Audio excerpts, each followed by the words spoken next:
So Well, that's good for future reference. Yeah, yes. Good. Excuse me. Well, welcome. Thankfully, you're able to figure it out and you're Yes. here with us. Yes.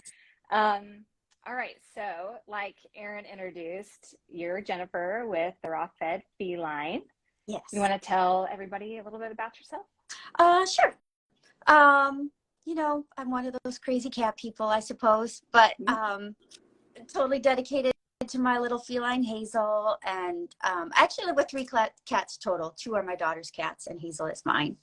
But I've been raw feeding for around 7 years now, all the cats. And I just loved it so much. And then this past fall created my blog, The Raw Fed Feline, and just want to, really help people understand the importance of nutrition for cats. I feel like the sort of the typical common, pour dry kibble in a bowl way of feeding cats is like the exact opposite of how they're supposed to eat. It's just what we all think is normal and have gotten used to for so long. And so really want to help kind of put the word out that cats are more than that. But at the same time, you don't have to have a PhD in nutrition to do it. So yes, that yes. ground, right? Yes. Yeah. Which I'm pretty sure you're one of those people that's taken a couple different courses on nutrition as well.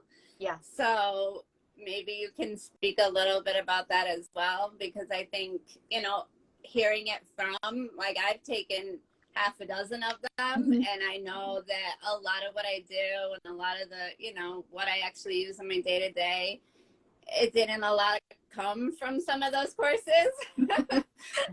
Is that kind of your experience as well?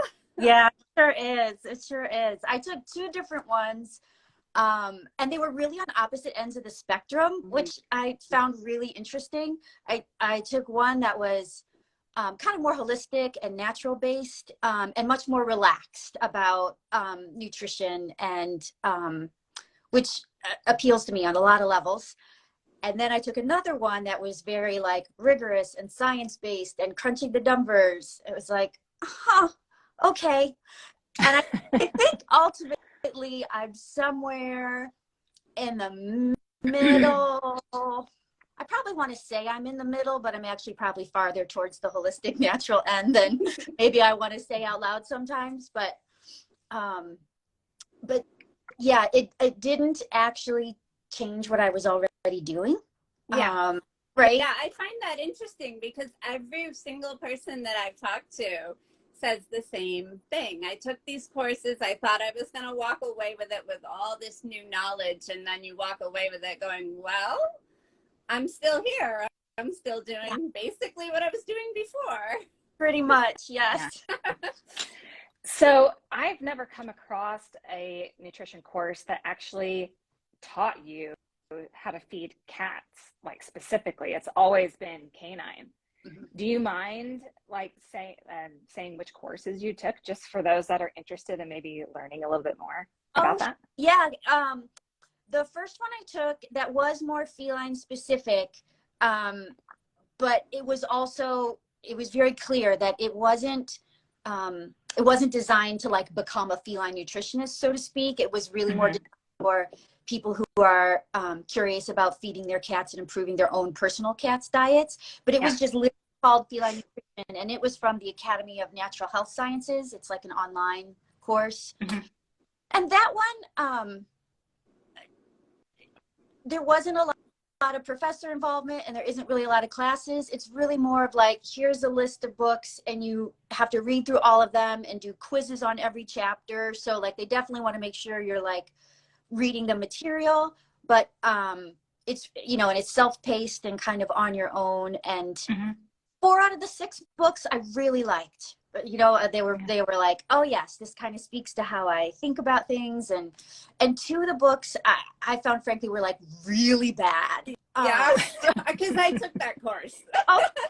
Like I was reading some of them and I was like, if this is what people think how they should feed, this is scary. It was hard to take the tests for those because I didn't want to give the right answer. I was so Oh, stubborn man. about it. I would put the right answer Yeah. from the text, and then I would write, but da da da da da, But and the had book in wants me to say this. Yeah. that's exactly what I did. And I think, to that end, that can be a danger if you like go so far out there that you can end up feeding stuff that's like really scary and inappropriate and end up with sick cats. So it's, I feel like that's the tension between, there needs to be some kind of base and understand about how you're feeding. And then like within that, there can be a lot of freedom. And it doesn't have to be like every micronutrient measured to the nth degree sort of thing. But it can't be like crazy willy-nilly either, because then sometimes you'll hear of people of like, oh, I gave my cat raw hamburger. It's like, yeah, that's not quite it. But Yeah, there needs to be a little bit of structure.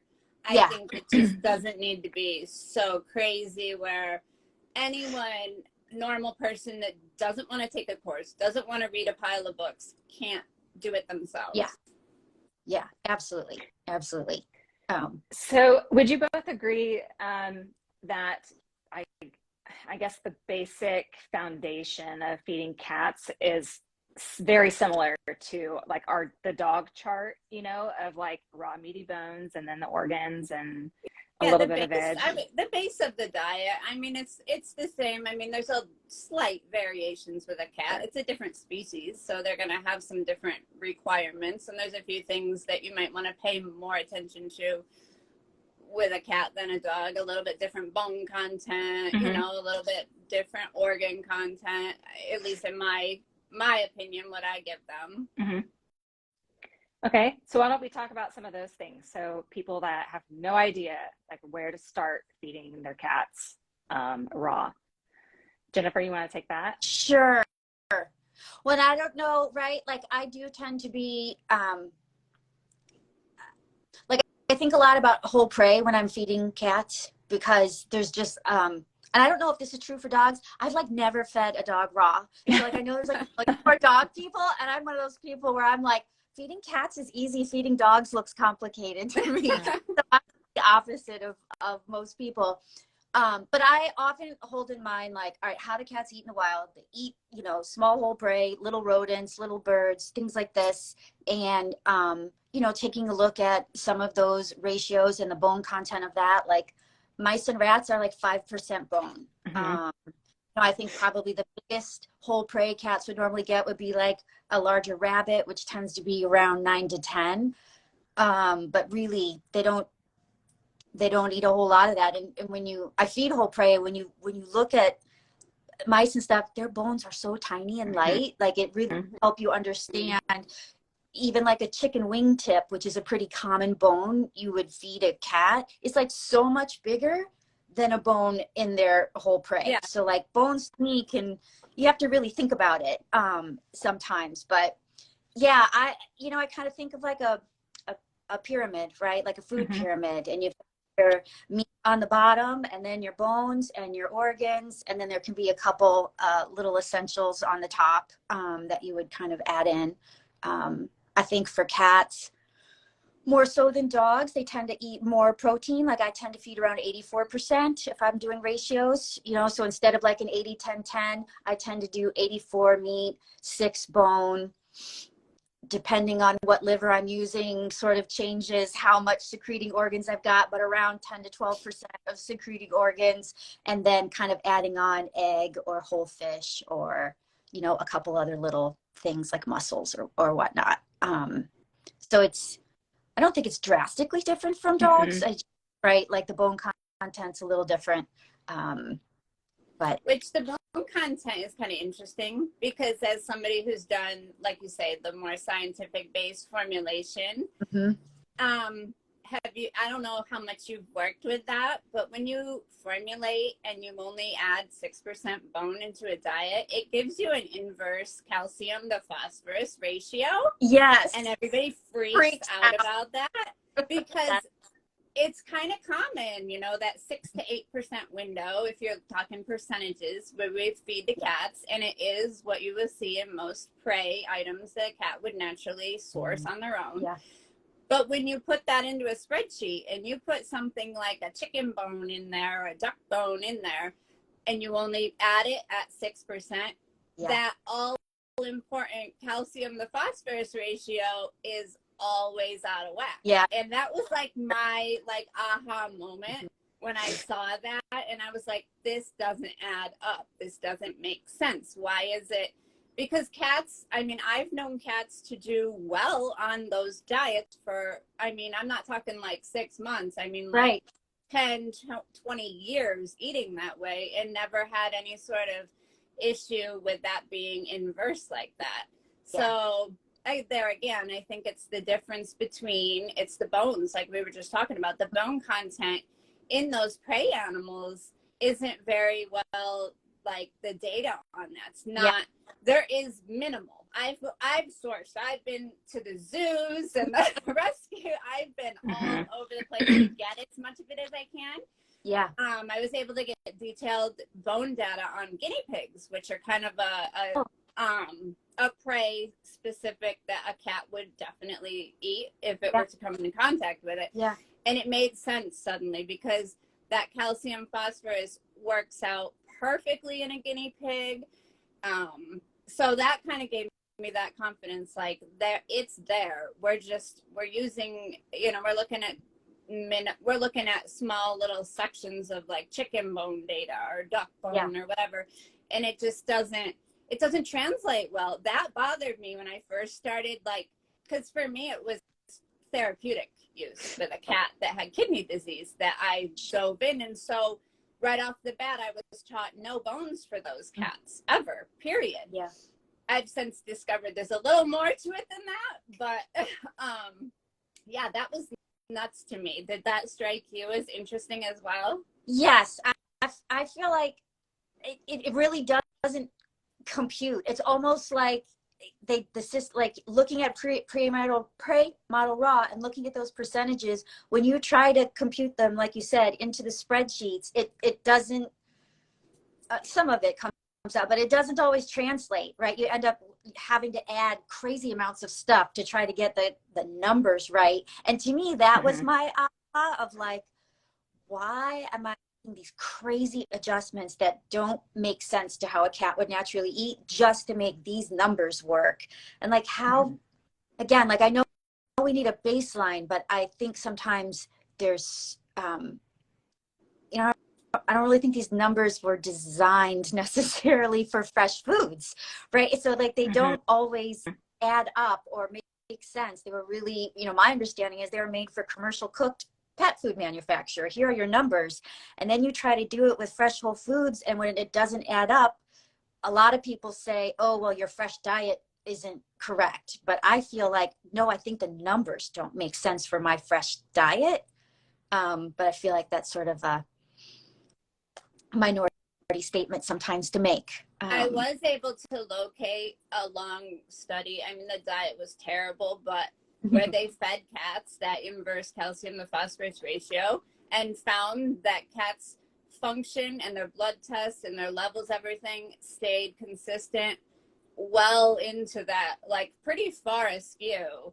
And I've sent that study to so many people because people always have that concern. You know, if you formulate a diet for a cat and you want it to be perfect on paper, you're either going to be using a bone plus adding a little eggshell or something because you need a little more calcium in order for that number to work out.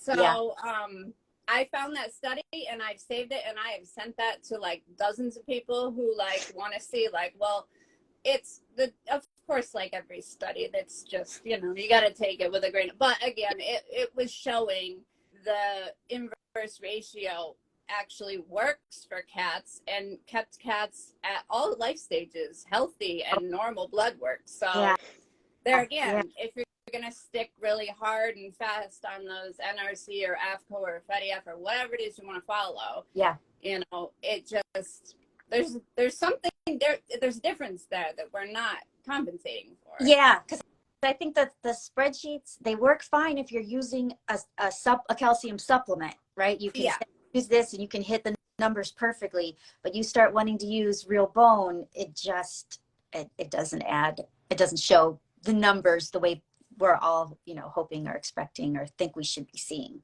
Yeah, and no one talks about this. Like, I never hear someone talk about that aspect of it. The people that have actually gone through and used a spreadsheet and saw with a cat that if you want that to be perfect, there are bones that you have to get up almost upwards of 10 to 11% of bone content if you want that to technically be balanced. And for a cat, sure, there's some cats that could maybe handle that, but the majority of cats, that's not going to do it for them. That's too much. It's very constipated cat mostly. Yeah. No. People use upwards of 17% bone to try to hit that number, and they're like, nope. And I'm like, that just doesn't make any sense. There is no prey animal on the planet that a cat eats that has 17% bone, so it just doesn't compute to me in that way. Yeah.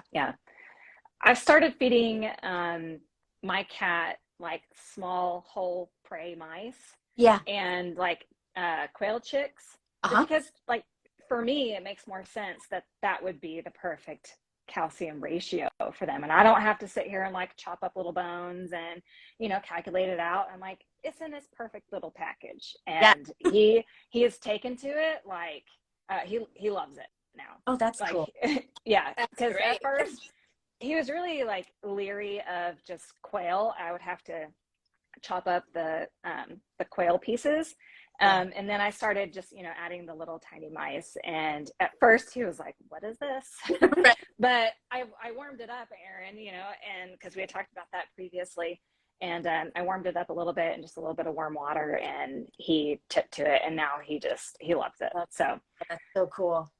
Yeah, it makes sense. And I'm so mad at myself for allowing myself to like just try to get it perfect on a spreadsheet, because it just doesn't work that way, and I'm so thankful for you guys, because like I said, like I had always wanted to learn feline nutrition, but I never found a course that was like specifically for it.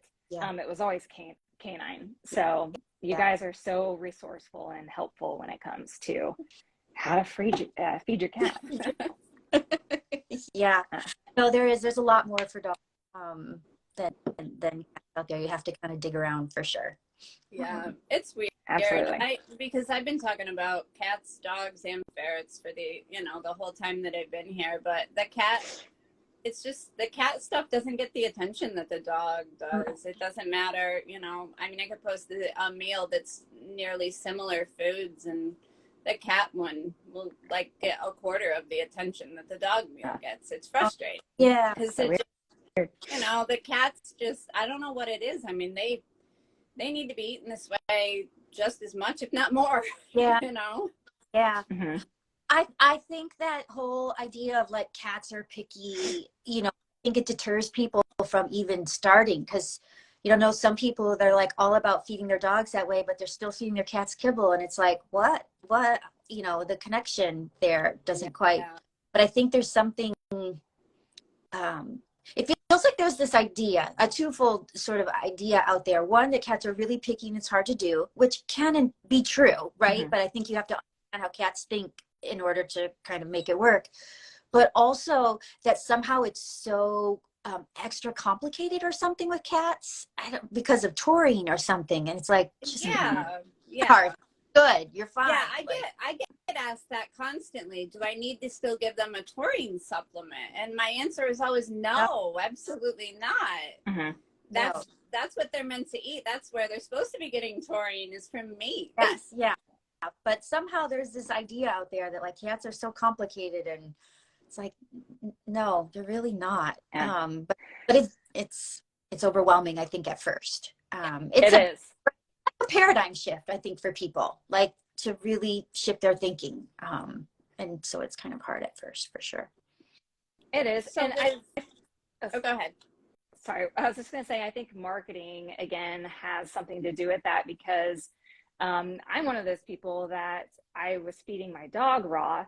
It's just because I'm so busy. I have 3 kids too, on top of running a business and, just life. Yeah. That I was still feeding my cats kibble and canned food just because it was convenient, you know, and then and because of the food, you know, kibble and everything's cooked out of it, they have to add taurine to it. Right. So that's always marketed that way. And then so people now think that, oh, it's so complicated, I can't go raw because then I'm gonna have to add all these supplements and stuff to it. And that's just not true if you feed the fresh foods that they were meant to eat, you know? Yeah. So I think, again, stupid marketing is ruining it for everyone. They do. Well, early on in cat food, they messed up and didn't add taurine, so cats suffered, and they, you know, cats were going blind. And I think a lot of people remember that, and you know, well, older people remember that, and you know, remember seeing that, you know, well, cats need this, they need this amino acid, they need this, and it has to be added to their food. That was kind of a big thing for a long time. So I know that's probably another contributing factor, because initially we didn't acknowledge that they needed it. We tried to feed them processed food that didn't have taurine in it, and a lot of cats suffered due to that. Yeah. Due to our lack of knowledge on that. Yeah. Yeah. I agree. What were you going to say earlier, Erin? Do you remember? I don't know. Before I cut you off. No. Okay. I was gonna ask if you had to transition Hazel to raw, or has she been her whole life? She has pretty much. I adopted her. She was 10 weeks old, and I started her on raw right away. And she's a, you know, she's a tortie, so she has that kind of bold personality, and she's also kind of bold in terms of food too. So she's actually pretty easy was easy. And at this point, I have fed her such a big variety for so many years that she can pretty much eat anything. I mean, she has her likes and dislikes, but she's not picky. The other two cats in the house, they were transitioned from kibble to canned and then to raw, and then to even whole prey, which was hard for one of them, for sure. But now they all are. So I've transitioned them, but it can be tricky for sure. Yeah, it can. Yeah. And people give up on cats because of the trickiness and the pickiness. I don't think it's pickiness, but it's in their nature to be fearful of something new, you know? Yeah. No, I think 98% of the time, if a transition isn't going well, it's because the person's moving way too fast for their cat. Yeah. Cats really need a lot of time, and kind of repeated exposure to something new, because it's scary. What is this? Why are you putting this here? I'm not, you know, and you can't starve a cat into trying something new. They'll never do it. They will win that battle every time. And so, yeah, I think it's a lack of patience on our part sometimes, of like, okay, and some cats need longer than others. There are some, my daughter's cat, we brought a new cat tree home once and he like wouldn't go in the living room for 3 days because there was this scary cat tree. So like he's really tough to introduce new things, and I've had to figure out like what works for him, and he needs to see something at least 3 times before he's going to even think about letting it near his mouth. It's like, okay, I can work with that, and you know, different toppers that help him. But I think part of it is kind of paying attention to your cat and what they need to be willing to try something new and accept something new. Yeah, I agree. And we had talked with Julianne last week about your cats, they're so sensitive, and they can feel the tension and the stress, and then that makes them stressed out, you know, not wanting to eat. So I think we just all need to chill out, and it's gonna be okay. You know, so true. Yeah, because I think if we're trying to give them something new and we have all this stressed energy, they're like, well, this must be poison because you're freaked out about it, right? Like they are, like you said, they pick up that energy and are like, no way, something must be wrong because you're stressed. And that's I think, in my opinion, that's one of the biggest hurdles people face, because they get so excited. They learn about something new and they think it's better for their cats, and they get all excited about it, and we've got to do it like now, and it's got to happen today. And then your cat's got a totally different idea. It's not happening today. It's probably not happening next week or maybe next month. You know, it's going to happen at their pace, and you're going to have to just go with the flow. Let your cat decide when he or she is ready. And I think that's a hard hurdle for a lot of people to get over.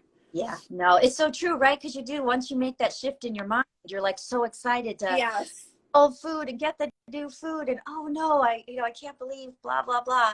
It's like, yes, and you have to find your inner zen and just right, slow down. I mean, I'm guilty because when I first started feeding raw, I had a cat who was sick, and I was like, it has to happen now. Her kidneys were failing, and I knew she needed this diet, and I know I probably prolonged it because I was so stressed about wanting her to eat that food, because to me it was either you have to eat that food or you're not going to make it, you know. And I get that with a lot of clients, because a lot of people, unfortunately, with cats, I do see, don't come and show up in my email until they've got a sick cat, and then they're in that position too, and then they're very stressed that the cat's sick, and they're stressed because they've learned that this is what the cat needs to feel better, but the cat's not doing it, you know, and it doesn't happen right away. And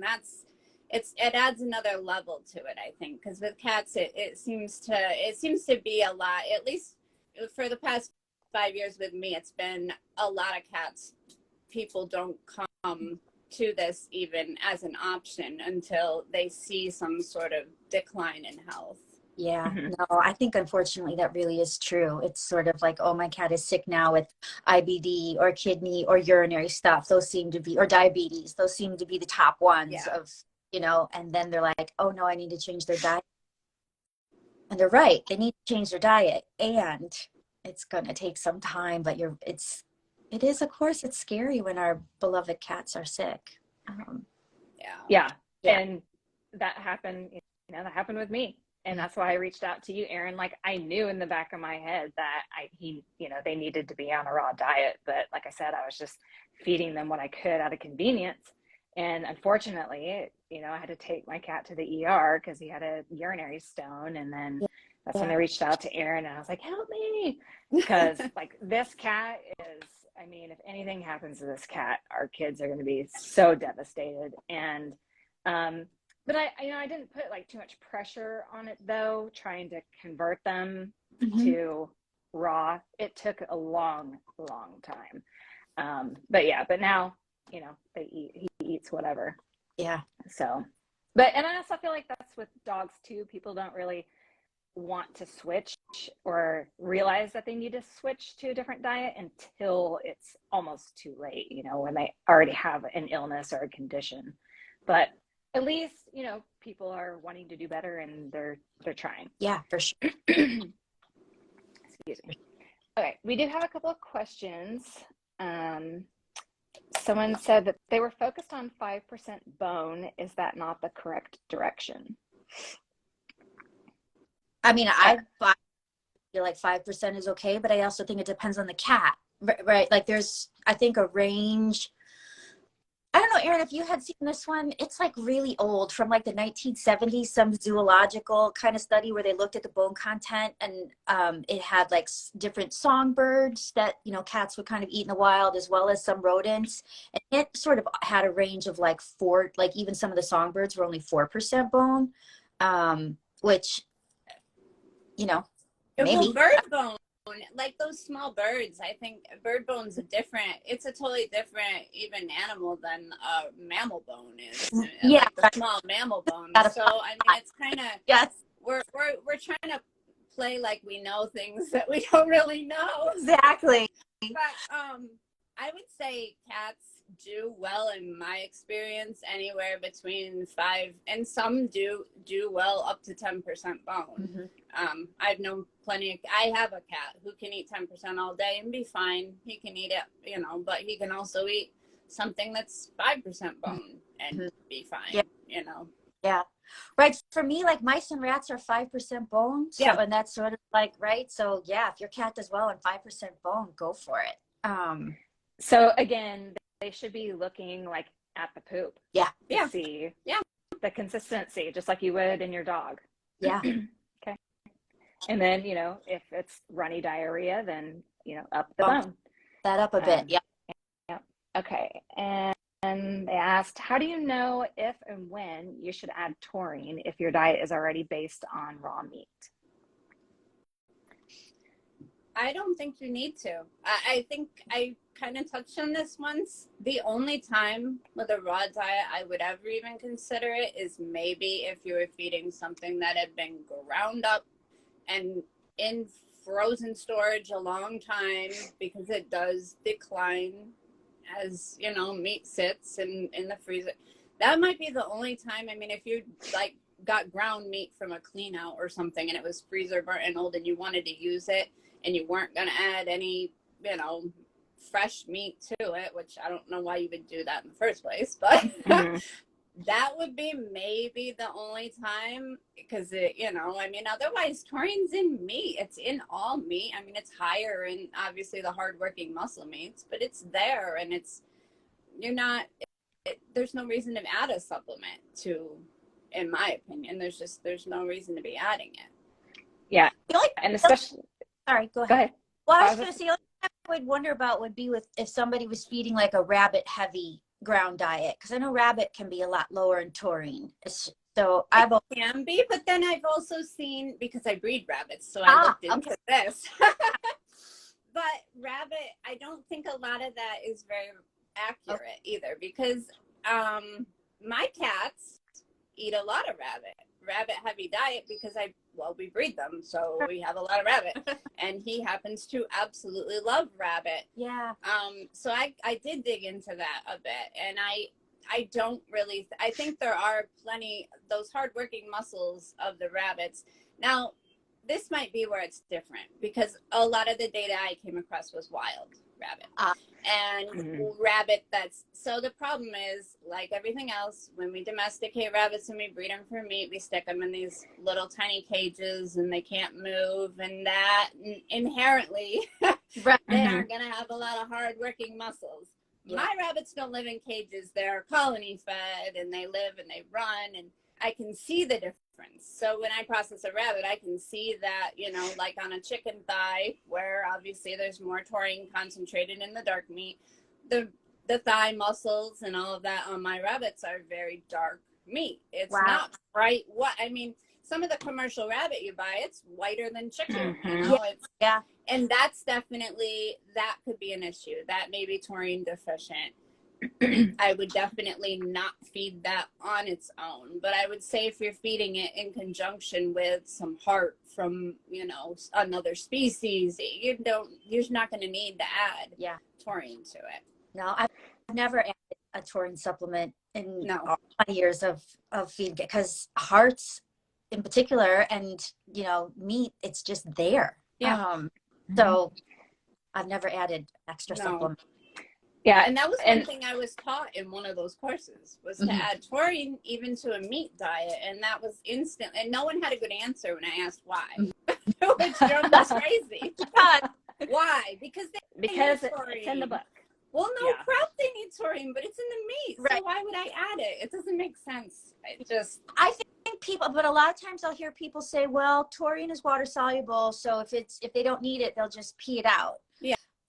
But seriously, and that's true, but like, you're wasting money on a taurine supplement you don't need to add is the other thing, right? Like, well, the same thing with the B supplements. Everybody wants to throw a B just in case, because if there's too much, they'll pee it out. I hear that all the time too, and it's, well, yeah, but I guess if you just want to use your animal as a filter for for some vitamins, you know. Yeah. I don't see the point to it. No, I think it comes back to that fear, though, right? Like, but what if there's not enough taurine, and then my cat will go blind and die? So I'll just add extra, and then they can pee it out. It's like, yes, that's true, but I think that's born out of anxiety. It is. Yeah, and this is where I was going to say, like, as long as you're feeding a wide variety of foods and rotating in heart and more wild meats and stuff, you shouldn't have that issue at all. So, you know, unless they're just feeding like commercial type, like chickens and rabbit and stuff, where we know that the nutrient content is lacking, You shouldn't have an issue if you just feed a varied diet. And occasionally, if you're worried about taurine, just throw in a couple extra hearts here and there. Like, it doesn't have to be every day. It doesn't have to be handfuls of it. You don't have to add supplements to it. Just round it out. Yeah. Let's see. They asked, what are the guidance for balanced nutrition in raw feeding? Let's see. I don't quite know what you mean by that question. Do you, ladies? What are the guidance for balanced nutrition? I mean, I guess just that's a big question. Yeah. Are you talking about like percentages of how to balance, or I don't know. Maybe if you can ask the question in a different way, maybe. Let's see if there's any other ones. Can cats use a vitamin C supplement? Why? A whole food sourced vitamin C, I guess. I would do whole. I mean, they're gonna get vitamin C. You know, you could add. There are therapeutic reasons why I will add additional food source vitamin C. I'm not big on a C supplement, but I'll do a food source, like a cherry, an acerola cherry powder or something. There's a few therapeutics situations where a cat could benefit from additional vitamin C just as a dog can. But other than that, I don't see any reason to add anything. Okay. How about your take on vegetation for cats? Yeah, That's a hot topic, isn't it? It is, because you'll hear people say they don't need it, but they should have it. Mm-hmm. And then other people that are pure, no, absolutely not, never, my cat is never going to eat anything green, period. So where are you on that? I'm not hardcore black and white about any of it, quite honestly. I think it can be helpful in appropriate amounts, especially like people I know will use it for fiber source. And so because Hazel eats whole prey, she's getting that animal-based fiber in that way. So I don't feel the need to add additional fiber for her, but she loves fresh cat grass and catnip. And I just planted some in my garden yesterday, and one of the plants is already eaten. Yeah. So it's, so to me, she kind of self-selects eating grass and catnip and sort of those cat-friendly type plants herself. And I'm all good with that. And I think that's the best scenario for a cat. I've done it with my cats a lot forever. I've always given them the cat grasses and the herbs and they'll select what they want when they need it. I don't worry about, I don't purposely give my cats any vegetation whatsoever. I give them the option to chew on the grass, and like Hazel, mine get some of the whole prey. They get the fur, they get they get the little feathers on the chicks, so. And I've seen too many things that demonstrate that is the type of fiber that really works best for the cat. There was a cheetah study done in 2009, I think it was. And I've referenced that so many times because they did that study just basically to prove that a diet complete with supplements versus a whole prey diet, across the board, those animals all showed a more favorable fatty acid profile that were fed the whole prey versus something that was technically complete, Yeah. And that it's just there. The proof is in the pudding, right? Yes, for sure. I think so many synergistic effects, right, of whole foods that we don't understand, right? We don't. We're pretending like we get it all, and we don't. Yes. And I say that all the time. We know what we know, but what we don't know is a lot. I just think is massive compared to what we do know, which is why I will always default back on what is nature's model going to show me, because that's probably the right answer.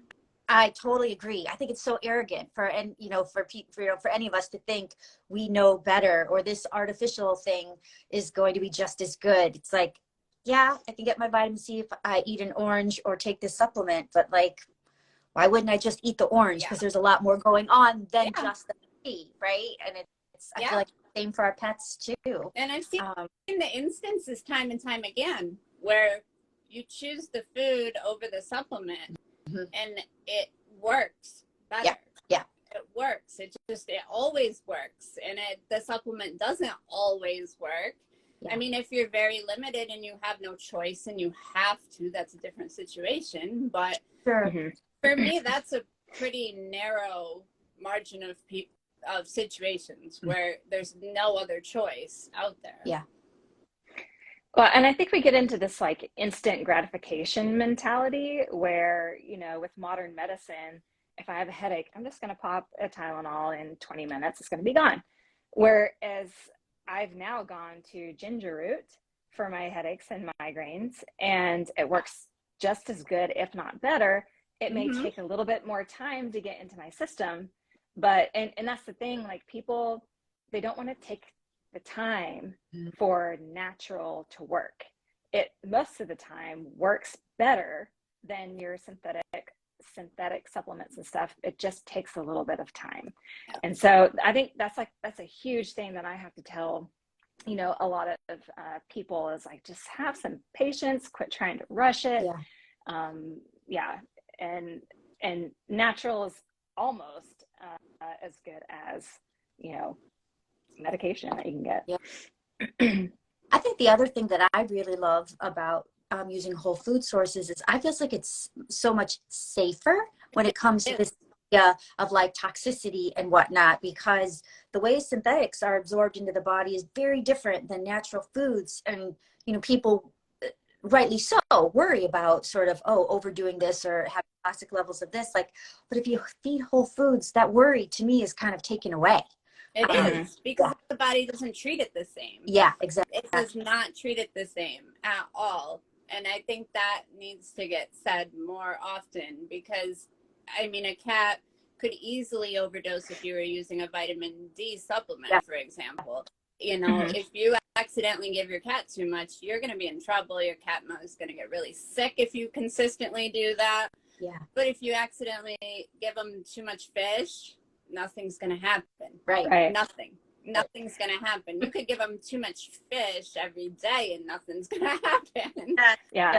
I get that a lot with my supplements, because sometimes, you know, their pets are taking different brands and different whatever. And sometimes there's overlapping ingredients and they're like, is this, you know, too much of this? Is this going to hurt? And like, maybe if they take like a crap ton of it for a really long time, or if your pet has a, you know, like a blood disorder or something where certain herbs and stuff can obviously, you know, thin the blood, and that could be an issue there. But, you know, just for like a general healthy pet, it's so hard to overdose on your natural food. Yeah. To me, I love that safeguard that nature has kind of built in for it. Yeah. All right. Jennifer, I know you have to hop off a little bit early. I guess if anybody has any questions, just leave them on our YouTube. But is there anything that you want to, I guess, tell those cat owners that are hesitant about starting, or where they can start, or how to overcome getting into it? That hurdle, right? I think really you just have to take a deep breath and start. And I think baby steps is a really wonderful way for both the person and the cat. You're not going to go from feeding kibble or, you know, another commercial canned food to a full-on Whole Foods raw platter of food. There's a million little steps in between. So to me, it'd be like, just if you happen to eat meat and you're chopping up some pork loin or chicken, offer your cat a couple pieces of meat and see what they do. You know, like, just kind of get started. I think there's a fear of raw meat and, oh no, and all of these things. And it's like, nope, your cat is designed to eat this. Just go ahead and just try it. Just do it. Start. And then like see how you feel and do some research and talk to people and watch YouTube videos and like just start to take some time to get some information and some structure, and you'll just kind of build from there. And I think that's a nice way for people to not get too overwhelmed and give up, and also for your cat to not get overwhelmed and refuse. I just think it's like, take a deep breath and do it. Just get Yeah. started. Yeah. I totally agree. I had that same hurdle starting with my dog, and I was like, just do it. And I did it. I did it, and it felt weird. It felt weird for a while, and then that it became natural. And Yeah. now feeding anything other than that feels really wrong. Yeah. So it is just overcoming those personal obstacles of, this feels wrong, but it's so right. Just do it. Yeah. Yeah. Step out of your comfort zone. Yeah. Yes. Sure. Yeah. Sure. I agree. Yeah. All right. Well, I guess we'll just go ahead and wrap this up so you can get going, Jennifer. We really appreciate you taking the time out of your day to come on here and give us your story and your experience. Yeah. No, great. Really nice to talk with you guys, and here's some of the questions people are about. And I think the more we can kind of normalize feeding raw, whole foods to pets, better. It just benefits everybody. And you said your blog is on your website. Yeah. What is it? The raw fed feline.com? Feline.com. Yep, for sure. Yes. Okay, awesome. So if anybody has any questions, you can drop them over on our YouTube, or you can go over to Jennifer's website and read through her blog posts. I was looking at your Instagram today and was watching all your reels and stuff, and I love it. Well, thanks so much. Yeah. Yeah.